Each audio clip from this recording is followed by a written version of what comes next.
Saya mau bertanya nih pada kalian, siapa yang sudah pernah dikirimi surat kuasa pihak ketiga, ya, pihak ketiga pinjolnya, ya, atau mulai dikirimin melalui fisik atau melalui media elektronik seperti email atau WhatsApp? Siapa? Ya, saya cuma bilang jangan panik. Begini penjelasannya. Assalamualaikum warahmatullahi wabarakatuh. Balik lagi di channel Sekelas Pinjol. Channel ini akan membahas masalah seputar aplikasi pinjaman online dan permasalahan gagal bayar. Oke, langsung saja nih. Saya akan bahas tentang masalah surat kuasa aplikasi pinjaman online. Nah, kenapa sih kalian bingung, kalian panik?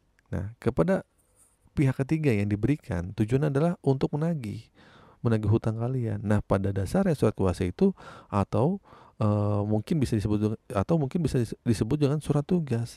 Tapi sekarang sudah mulai bermunculan dengan nama surat kuasa. Nah, seharusnya adalah surat tugas, bukan surat kuasa. Yang namanya sebuah organisasi untuk surat kuasa sebenarnya itu agak aneh. Kalau misalnya surat kuasa ini biasanya diberikan oleh perseorangan deh. Tapi nggak apa-apa lah ya. Ini bukan hal yang penting. Tapi di sini saya akan bahas adalah tentang surat kuasa ini. Ada peraturan, apa efeknya? Dan ini kira-kira masalah nggak sih kalau kita membiarkan begitu saja atau cuek begitu aja nih? Nah, saya akan bahas nih video ini. Jadi yang namanya surat kuasa adalah surat yang ditunjukkan secara resmi untuk mengalihkan atau memberikan kuasa kepada ke orang tersebut untuk mempunyai wewenang untuk melakukan tindakan seperti kuasa yang disebutkan dalam surat tersebut. Biasanya kalau aplikasi pinjaman online itu surat kuasanya adalah untuk menagih. Pokoknya orang itu diberikan wewenang untuk menagih ke kita. Nah, sekarang banyak orang yang kebingungan terkait surat kuasa ini, seakan-akan menjadi sebuah hal yang besar. Tapi ternyata itu adalah akal-akalan oknum DC.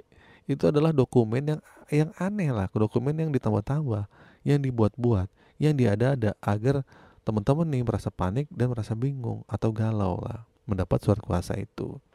Yang ditunjukkan mungkin dikirim melalui email, dikirim melalui WA dan lain sebagainya. Yang seakan-akan isinya tuh akan segera datang ke rumah kalian lah, padahal itu enggak gitu kan.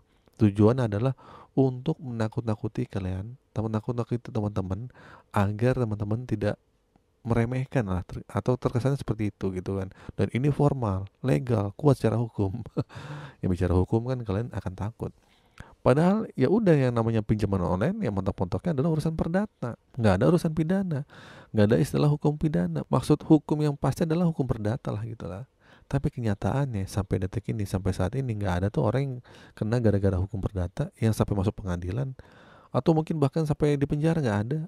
Jadi masalah soal seperti itu teman-teman abaikan aja lah. Itu akal-akalan DC.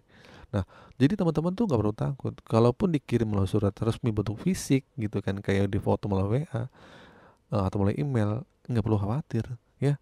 Tapi biasanya sih dikirim melalui email ya gitu kan. Tapi nggak ada bentuk fisik, itu nggak ada gitu kan.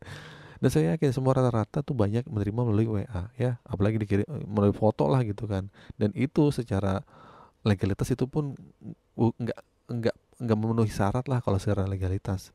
Yang tujuan adalah intinya membuat kalian itu kepikiran, membuat kalian itu nggak tenang. Itu adalah tujuan mereka. Desi-desi pinjol itu sengaja buat kalian jadi takut.